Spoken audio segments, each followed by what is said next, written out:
I got the ram sheep behind us, as you know, so we don't have year-round breeding for our sheep. We separate them when it's not breeding season. So we have these rams and this electric net fence. That way it's predator proof. You don't have to have a guardian dog with them. We have both of our guardian dogs with the whole flock on the other side of the road.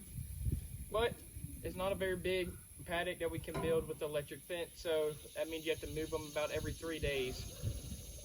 Parasites form after from the second the feces hits the ground to about 3 days. The animals can be safe on that land until it becomes have a lot of parasites on them, and that's what can cause like your animals to get a little bit wormy and stuff like that. So we try in this little pen to move them every 3 days or so. Sometimes it goes a little longer, but I'm just going to take this pen down and I'm going to move it to the right side for y'all.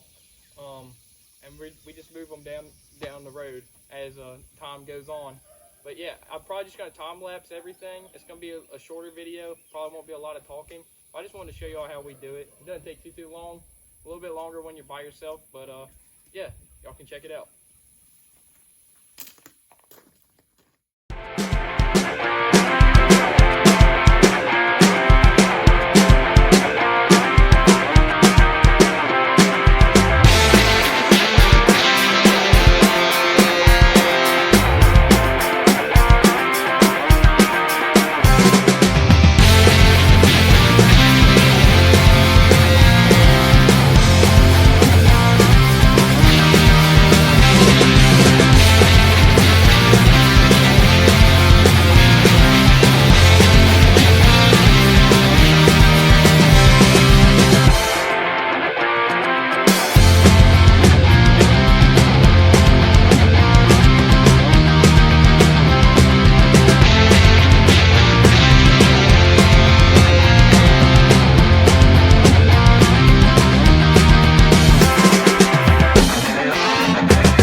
Alright y'all, unfortunately the camera fell and I didn't realize it. So that stinks. Y'all didn't get to see the whole process, but y'all got to see the end of it. I tried to set it up a little bit closer so you can see me like manually putting it in the post.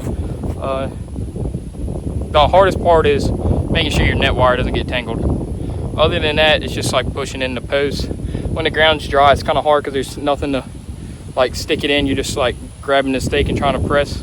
There's nothing like step on to push it in or anything like that, so it gets a little bit difficult. But they look happy.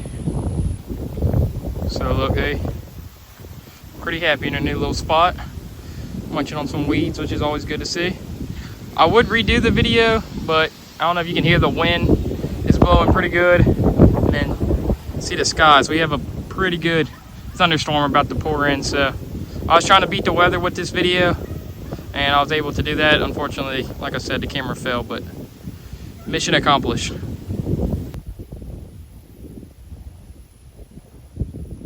Okay, so if y'all are wondering how we're able to keep this fence hot and move it wherever we want, basically as long as it's on this, connected to this permanent fence that runs down both sides of the road, down this side and that side, you can hook it up like this with these metal clips. It clips right on. I don't know how good y'all can see it on the camera, but it clips onto this fence, and that's what allows the whole fence to become hot, so to speak. But yeah, it's kind of difficult putting on this fence because the wire's thicker wire, thicker than it's supposed to be hooked up, so you gotta kind of press it on pretty good. But that's how you're able to. It kind of has a wonky little U right here to it. I try to square it off as much as possible so to minimize the pressure on each post, but I don't want them to be able to get too far back to where they already were able to graze, where the ground that has parasites on it. And just if y'all are wondering, it's 60 to 75 days, I think, for the land that is grazed to become parasite free again. So that's something that may be interesting. Got the 2 buckets of water right here for them, one on this side of the tree, the other on that side of the tree. That way in the morning the first bucket will be cool in the shade, and then in the evening, right now the other one, the sun's blocking it. This tree's blocking the sun, so they always have a cool bucket of water at all times. But yeah, it took me about 35 minutes, I would say, and Lainey followed us all the way out here. She was making sure I did everything right. But thank y'all so much for watching.